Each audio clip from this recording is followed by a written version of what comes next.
कहानियों की अनोखी दुनिया। लाइक करें, सब्सक्राइब करें मेरे चैनल को और ऐसे ही दिलचस्प अनोखी कहानियाँ देखते रहें। मजेदार सी कहानियाँ आपके लिए। हो गया। देख तो नंदा, कैसा लग रहा है ये लहंगा और ये इसके साथ की चोली। अच्छे है, लेकिन अगर इस कपड़े को यहाँ ऐसे जोड़ती तो ज्यादा अच्छा लगता, और ये चुन्नट ये इस तरफ से ज्यादा अच्छी लगती। क्यों? हाँ, बात तो सही है। अब बस 2 मिनट दे, मैं अभी से तैयार करती हूँ। 1 घंटे में इसे दुकान भेजना है। पर इतनी जल्दी कैसे? दुपट्टे पर पीको बाकी है, लहंगे और चोली में तुरपन होगी, और फिर इसमें प्रेस भी तो करनी होगी। हाँ, और ये सारे काम तू करेगी। मुझे पता था तुम ऐसे ही करोगी दीदी। मैं बोल रही हूँ अपना काम खुद किया करो। हाँ, तो कर तो रही हूँ अपना काम। अब जो तेरा काम है तू वो पूरा कर। अरे पगली, ये सब करेगी तभी तो सिलाई में हाथ साफ होगा, और फिर क्या पता बाबा तुझे भी कुछ सिलने को दे दे। नहीं, मुझे कुछ नहीं सिलना। तुम ही बनो बाबा की प्यारी बेटी और मुझे फोन चलाने दो। ये कहकर नंदा वापस से फोन देखने लगी, और उसकी बड़ी बहन चंदा रसोई में जाते हुए बोली, नंदू, बाबा के आने से पहले जल्दी से कर दे, तब तक मैं खाना बना लेती हूँ। चल जल्दी उठ। अच्छा, मैं बोल दूंगी बाबा को कि तूने आज मेरी बहुत मदद की। सच बोल रही हो? चंदा ने मुस्कुराते हुए हाँ कहा तो नंदा फौरन उठकर लहंगे चोली के बचे हुए काम निपटाने लगी। दूसरी तरफ चंदा सबके लिए खाना बनाने लगी। असल में छोटी बहन नंदा को जन्म देते ही उसकी माँ की मौत हो गई थी, और तब से चंदा बड़ी बहन होने के साथ साथ उसके लिए एक माँ होने का भी फर्ज निभा रही थी। हालांकि नंदा को हमेशा लगता था कि चंदा उससे वो काम करवाती है जो वो खुद नहीं करना चाहती, और उसके पिता भी उससे ज्यादा चंदा को प्यार करते हैं। अरे, आज नंदू सिलाई कर रही है? हाँ बाबा, आज इसने बहुत काम किया। पहले घर में झाड़ू पोछा किया और फिर। रहने दे चंदू, मैं तुझे भी जानता हूँ और इसे भी।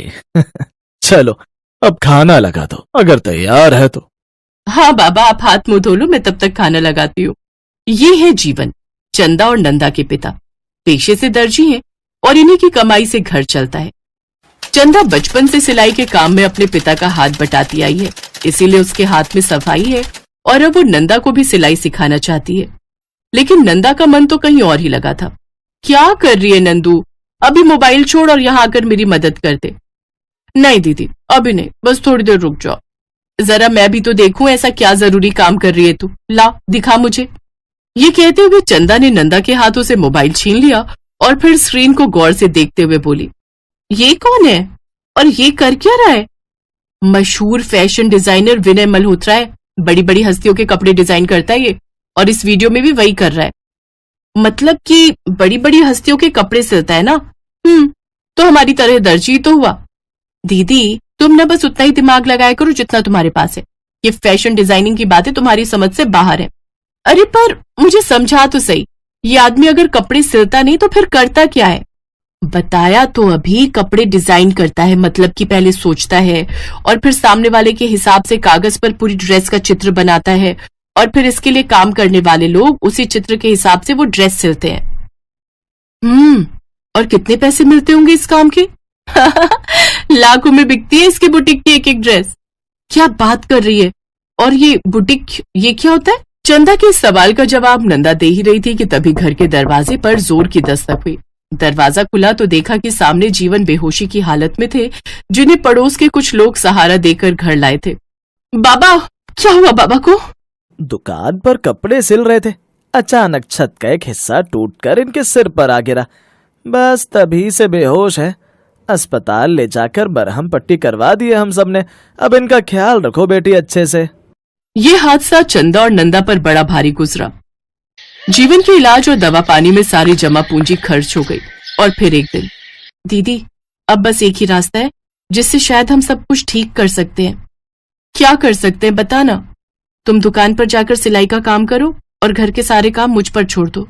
पर तू कैसे करेगी सब कुछ? तुझे तो घर के काम पसंद नहीं, लेकिन अब बात पसंद नापसंद से ज्यादा जरूरत की है दीदी, और मैं जानती हूँ बाबा का काम अगर कोई कर सकता है तो वो सिर्फ तुम हो। नंदा की बात सुनकर चंदा को बड़ी हिम्मत मिली, और वो अगले ही दिन से अपने पिता की जगह लोगों के कपड़े सिलने लगी और नंदा घर संभालने लगी। लेकिन इतनी मेहनत करने के बाद भी ना तो घर के हालात सुधर पा रहे थे और ना ही जीवन की तबीयत। सच में यहाँ ना लोगों को कपड़ा खरीदने का ढंग ही नहीं है। बस चाहते हैं कि दर्जी कोई जादू की छड़ी घुमा दे और हो जाए कमाल। कोई बात नहीं दीदी, गलती लोगों की भी नहीं है, अब यहाँ तो कोई फैशन डिजाइनर है नहीं जो यहाँ के लोगों की जेब के हिसाब से उनके कपड़े डिजाइन कर दे, और फिर तुम उन्हें वैसे का वैसा ही सिल दो। नंदा ने ये बात यूं ही कह दी थी, लेकिन इस बात ने चंदा को सोचने पर मजबूर कर दिया। फिर कुछ देर बाद, अरे क्या सोच रही हो दीदी? सोच रही हो कि ये मैंने पहले क्यों नहीं सोचा है? क्या नहीं सोचा? और वैसे क्या सोचा है तुमने? सुन, मैं एक अच्छी दर्जी हूं, लेकिन तेरे पास वो हुनर है जिसके दम पर हम अपनी छोटी सी दुकान को वो क्या कहते हैं, अरे तूने ही तो बताया था उस दिन, हाँ, बुटीक बना सकते हैं हमारी दुकान को। मतलब ये नंदू कि अब से हम दोनों सुबह सुबह घर के काम एक साथ निपटाएंगे और फिर दोनों एक साथ दुकान पर जाएंगे। वहां तो ग्राहकों को पहले समझाना कि उन पर क्या और कैसा अच्छा लगेगा, फिर उसी हिसाब से मैं उनके कपड़े सिलूंगी। इशारा तो मैं समझ रही हूँ तुम्हारा दीदी, लेकिन अगर लोगों को मेरे डिजाइन के कपड़े पसंद नहीं आए तो? ऐसे कैसे नहीं आएंगे?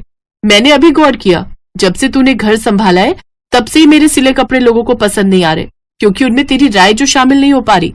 चंदा की बात सुनकर नंदा मुस्कुरा दी, और फिर अगले दिन वही हुआ जैसा चंदा ने तय किया था। दोनों बहनें घर के काम भी साथ मिलकर करती और फिर दुकान में भी साथ मिलकर काम करती। नंदा में वाकई फैशन की बढ़िया समझ थी, और उसके बताए तरीकों को जब चंदा ने अपने हाथों की सफाई के साथ जोड़ दिया तो वाकई वो हो गया जिसका सपना शायद चंदा पहले ही देख चुकी थी। दोनों बहनों की पुरानी और छोटी सी दुकान बहुत जल्द जाने माने बुटीक में बदल गई, और घर के साथ साथ इनके पिता की हालत भी पहले से काफी बेहतर हो गई। चंदू, कमाल कर दिया बेटा, शाबाश। इस शाबाशी की हकदार मैं कभी अकेली नहीं थी बाबा, बल्कि वो नंदू ही थी जो हमेशा से अपना दिमाग चलाती आई थी, और मैं अपने हाथ। और आज हमारा ये बुटीक उसी की वजह से बाबा। सोचिए बाबा, बिना कुछ सीखे इसने ये कमाल कर दिखाया। अगर किसी अच्छे कॉलेज से फैशन डिजाइनिंग का कोर्स कर लेगी तो फिर तो क्या कमाल कर दिखाएगी ये।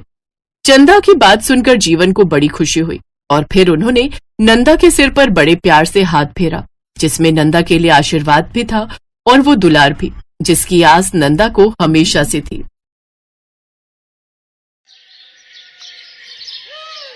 प्रतापनगर में सुंदरलाल नाम का एक दर्जी अपनी पत्नी शांति और बेटी संध्या के साथ रहता था।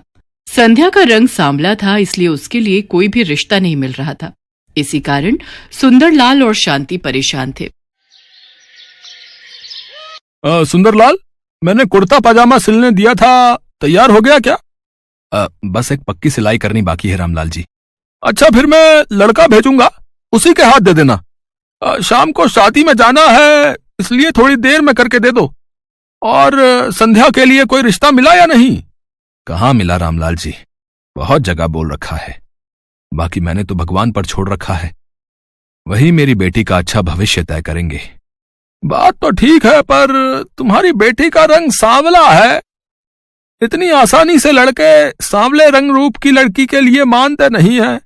इसलिए जब तुमने मुझे कहा था, मैंने भी इस बारे में किसी से कोई बात नहीं की।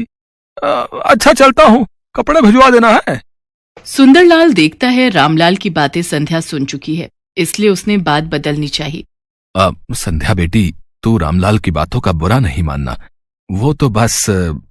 बापू, मुझे पता है मेरे कारण आपको कितना सुनना पड़ता है, सब कितनी बातें बनाते हैं, मुझे अच्छा नहीं लगता।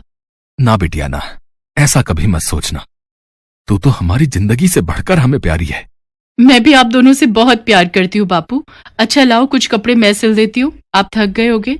संध्या का उदास चेहरा देखकर सुंदरलाल उस समय चुप हो जाता है।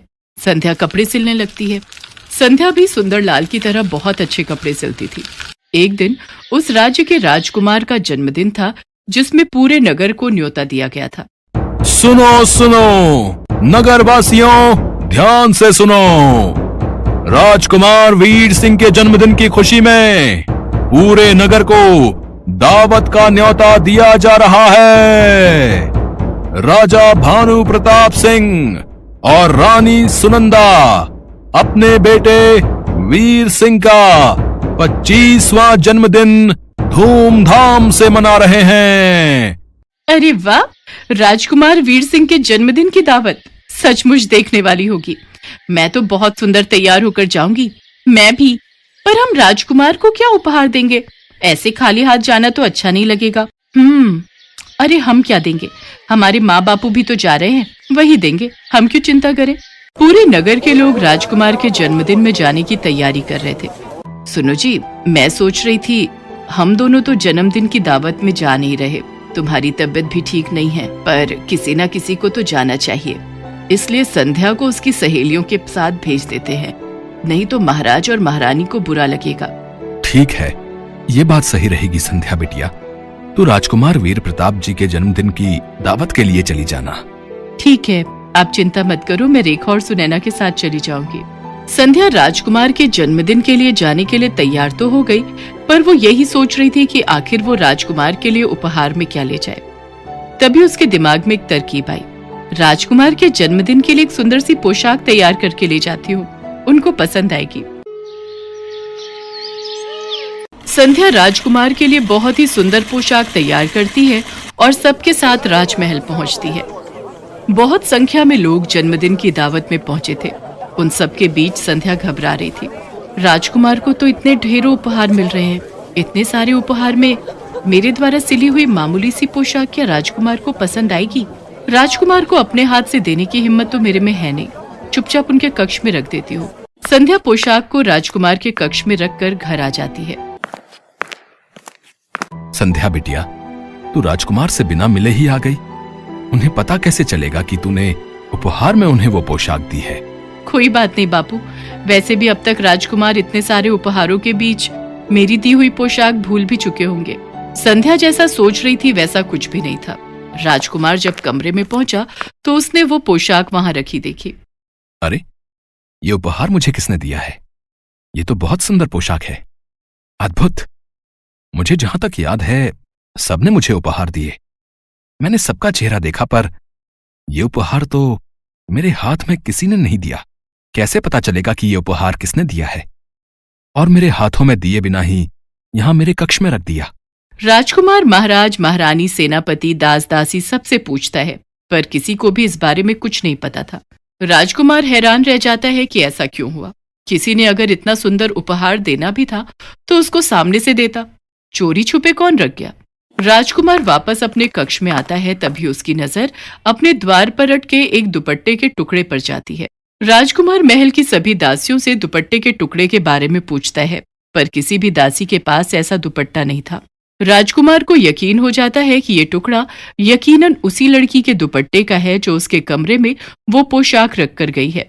राजकुमार इस बात का पता लगाने के लिए पूरे नगर में सैनिकों को भेजता है। वो पोशाक किसने दी उसके लिए सब मना कर देते हैं। भाई, हमने तो बहुत महंगा उपहार दिया था। राजकुमार को चांदी की प्याली दी थी, हमने ये उपहार में पोशाक नहीं दी। उस समय सुंदरलाल, उसकी पत्नी और बेटी संध्या जरूरी काम से नगर से बाहर गए हुए थे, इसलिए उनसे पता करना रह जाता है। पर सैनिक ये बात राजकुमार को नहीं बताते। राजकुमार बहुत परेशान था। अब तो उसके पास एक ही रास्ता था, इस दुपट्टे के टुकड़े की असलियत जानने का। माँ, पिताजी, अब मेरे पास एक ही रास्ता है। मैं अपना स्वयंवर रखना चाहता हूँ, ताकि उस स्वयंवर में सभी लड़कियां आए और वही पोशाक पहने जो उन्होंने मेरे जन्मदिन के उत्सव में पहनी थी। मुझे पता चल जाएगा कि ये दुपट्टे का टुकड़ा किसका है, फिर मैं उसी लड़की से विवाह करूंगा। इससे मुझे अपने प्रश्न का उत्तर भी मिल जाएगा। ठीक है पुत्र, अब तुम इस योग्य हो चुके हो कि तुम अपना जीवन साथी चुन सको। जैसी तुम्हारी इच्छा पुत्र, हम आज ही नगर में तुम्हारे स्वयंवर की घोषणा करवा देते हैं। राजकुमार उस दुपट्टे के टुकड़े के बारे में किसी से कुछ नहीं कहता। वो तो चुपचाप उस बारे में जानना चाहता था जिसके दुपट्टे का ये टुकड़ा था। नगर में घोषणा कर दी जाती है और ये बात सुंदरलाल के कानों तक भी पहुंचती है। संध्या बेटी, तुम्हें भी स्वयंवर में जाना चाहिए। तुम्हारे पिताजी ठीक कह रहे हैं संध्या बेटी, नगर की सभी लड़कियां स्वयंवर के लिए जा रही हैं। अगर तुम नहीं गई तो महाराज क्रोधित हो जाएंगे। उन्होंने नगर की सभी युवा कन्याओं को स्वयंवर के लिए आमंत्रित किया है, पर मेरा वहां जाने का कोई फायदा नहीं, क्योंकि मैं तो देखने में बिल्कुल भी सुंदर नहीं हूँ। राजकुमार तो मेरी ओर देखेंगे तक नहीं, फिर मैं वहां जाकर क्या करूंगी? बेटी, ये तो भाग्य की बात है।